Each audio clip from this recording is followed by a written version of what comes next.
Assalamualaikum warahmatullahi wabarakatuh. My name is Miftah Silvianti. I'm from English Education Department Class 2. In my presentation, this time I will present material about Titanic, a film created to commemorate the Titanic ship which sank in 1912 in the Atlantic Ocean.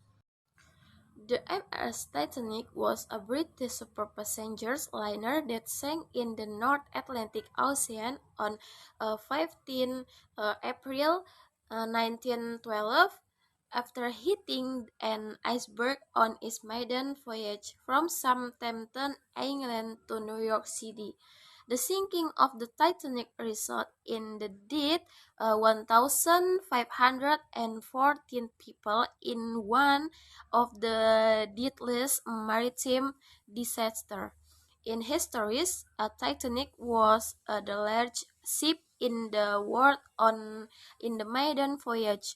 One of three Olympic-class ocean liners operated by White Star Line. Synopsis of Titanic, as told by Ross in April 1912, she, who was still 17 years old, boarded the RMS Titanic as a first-class passenger with her mother, Ruth DeWitt Decatur, and her fiance, Caledon Nathan Hawkey. In fact, Ross does not love Cole, but saying his financial and honor problems, her mother asks her daughter to get engaged to successful businessmen in the industrial sector. At the same time, a man named Jack Dawson won a third-class ticket, a poker game, and took part in the Titanic maiden voyage from Southampton to New York City. On the ship, Rose was unhappy with her engagement and her restricted life, so she decided to commit suicide by jumping from the stern of the ship. Jack, who saw this incident, immediately stopped Rose from jumping. Due to this incident, Cole reluctantly invited Jack to eat together at the first-class buffet to repay his service. Long story short, Rose and Jack form a friendship and share their experience and life stories with each other. Jack tells his adventure as a painter, while Rose shares stories of despair and suffering. They seem to understand each other and begins to be interested in each other. However, conditions mean they cannot be together until finally the sinking of the ship they were on, namely the RMS Titanic, killed Jack Dawson and several other ship passengers. Dengan film tersebut, kelompok kami akan fokus meneliti fenomena kapal Titanic yang tenggelam dan beberapa pengaruhnya terhadap pemikiran orang-orang mengenai apakah sebenarnya yang terjadi dengan kapal tersebut yang tenggelam pada pelayaran perdananya pada 1912. Dalam menganalisis kasus ini, Critical Discourse Analysis atau CDA merupakan metodologi yang tepat untuk dilakukan pada penelitian ini. Intinya, discourse analysis ini adalah seperangkat metodologi yang digunakan oleh peneliti untuk menganalisis teks, artefak budaya untuk mengungkap konotasi yang mereka sampaikan dan untuk menjelaskan narasi budaya yang lebih luas dan mereka sampaikan itu untuk mendukung suatu pendapat. Critical Discourse Analysis ini ialah suatu pendekatan khusus dalam discourse analysis yang memberikan penekanan lebih besar pada analisis kekuasaan, ideologi, dan konflik dalam suatu pertimbangan. Nah, Critical Discourse Analysis pada analisis ini akan membantu menjelaskan berbagai teori tentang tenggelamnya kapal RMS Titanic. Nah, CDA ini tidak sekedar memeriksa teks secara terpisah, ia juga menganalisis kekuatan, ideologi, dan norma-norma yang tertanam dalam teks. Tujuan dari analisis ini adalah untuk mengungkapkan makna mendasar yang disampaikan dalam film Titanic tentang seberapa berpengaruhnya teori yang terdapat dari berbagai pengamat film Titanic dan implikasinya terhadap penonton. Nah, penelitian ini menggunakan pendekatan deskriptif kualitatif untuk menjelaskan permasalahan dan fokus penelitian. Metode kualitatif merupakan langkah penelitian sosial yang bertujuan untuk memperoleh data deskriptif berupa kata-kata atau gambar. Nah, hal ini sesuai dengan penegasan Lexi Jimulong bahwa data yang dikumpulkan dalam penelitian kualitatif ini berupa kata-kata, gambar, dan bukan angka. Berbeda dari penelitian statik yang pendekatannya kualitatif ini berdasarkan dengan bukti yang akurat lah, seperti dalam tulisan. Nah, metode pengumpulan data yang digunakan adalah metode deskriptif analisis, dilanjutkan dengan penerapan analisis bahasa dan analisis wacana kritis atau yang biasa kita sebut CDA, Critical Discourse Analysis.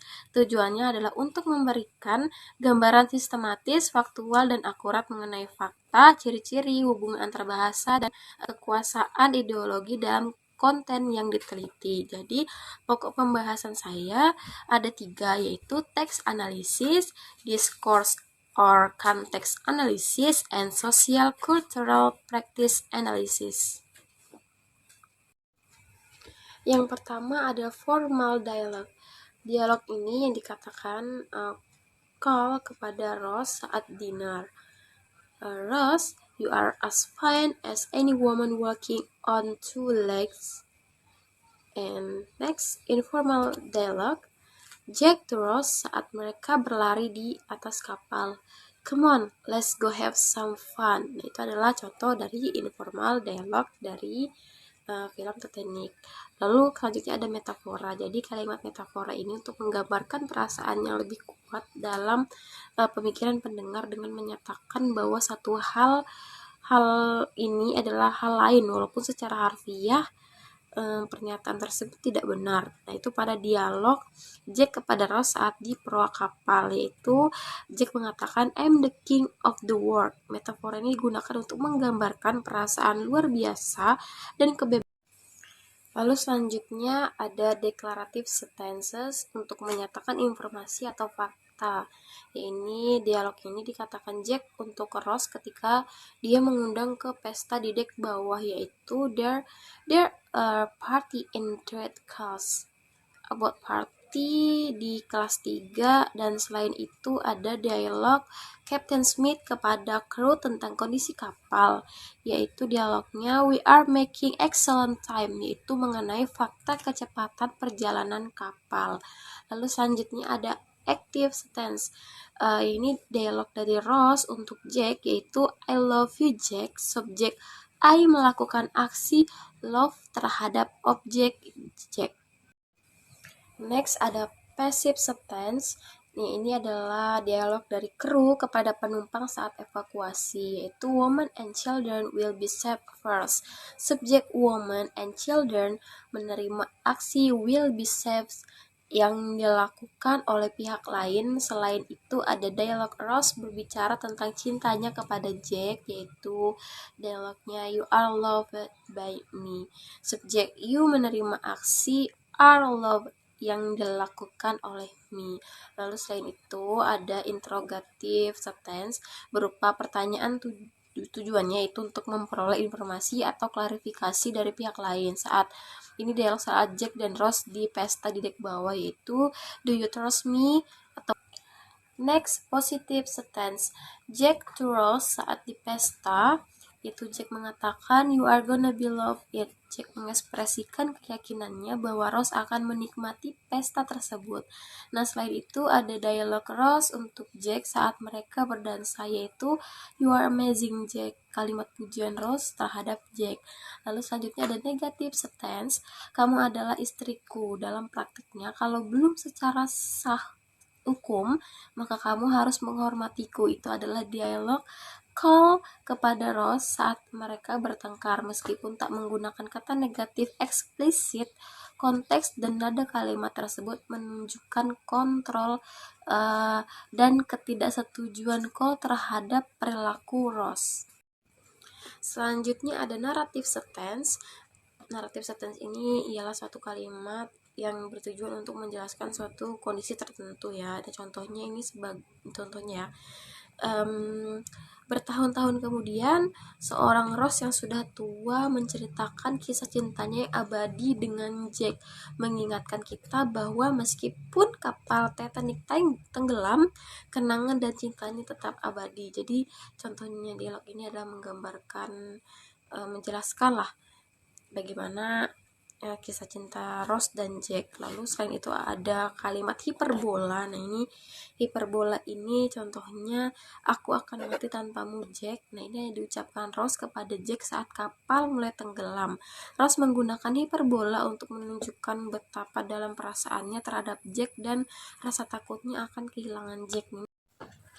Jadi konteks discourse analisisnya ini adalah teori bahwa Titanic ini dianggap tidak bisa tenggelam, adalah salah satu kesalahpahaman paling terkenal terkait kapal ini. Jadi dengan adanya klaim seperti ini, masyarakat pada masa itu menjadi tertarik dengan kapal yang tidak bisa tenggelam ini. Jadi klaim seperti ini jugalah yang mempengaruhi pemikiran masyarakat yang percaya dan memperebutkan kursi penumpang itu. Nah, kesalahpahaman ini, Titanic ini tidak bisa tenggelam, itu memiliki dampak besar pada pemikiran masyarakat, baik dari segi kepercayaan terhadap teknologi maupun regulasi keselamatan. Meskipun tragedi ini menimbulkan penderitaan yang luar biasa, itu juga membawa perubahan positif ya dalam cara kita memandang dan mengelola risiko. Nah, jadi kesimpulannya, klaim tersebut benar-benar membuat masyarakat pada saat itu percaya bahwa Titanic ini tidak bisa tenggelam, dan nyatanya klaim tersebut masih bisa mempengaruhi masyarakat awam dan atau hanya sekedar untuk teringat dengan Titanic. Jadi mungkin ya kita sampai sekarang itu masih mengingat Titanic dengan klaim bahwa ini kapal tidak bisa tenggelam itu. Jadi masih menjadi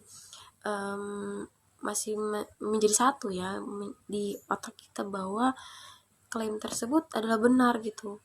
Jika kita mengingat Titanic, bahwa yang ada di otak kita adalah Titanic tidak bisa tenggelam. Jadi masih ada klaim seperti itu. Jadi discourse analisisnya itu mempengaruhi hal tersebut kepada pemikiran masyarakat sekarang. Analisis sosial kultural praktisnya, yaitu Titanic ini menggambarkan betapa keangkuhan dan ketidakberdayaan manusia bisa menjadi penyebab bencana besar. Sang arsitek atau pembuat kapal RMS Titanic ini, yaitu Thomas Andrews, begitu berbangga dengan hasil kapal rancangannya yang sudah memakai alat canggih pada masa itu. Ia pun bersikap sombong dengan mengagung-agungkan dan sesumbar mengatakan bahwa Tuhan pun tidak bisa menenggelamkan kapal tersebut. Jadi itulah sebabnya ia hanya membawa sekoci dari jumlah separuh penumpang yang ada. Padahal sehebat dan secanggih apapun buatan manusia tetap tidak bisa mengalahkan kekuatan Tuhan yang menguasai langit dan bumi. Jadi janganlah kita bersikap sombong, sebab Tuhan bisa menghancurkan keangkuhan manusia jika Dia berkehendak. Okay, that's all my explanation. Kurang lebihnya saya mohon maaf. Wassalamualaikum warahmatullahi wabarakatuh.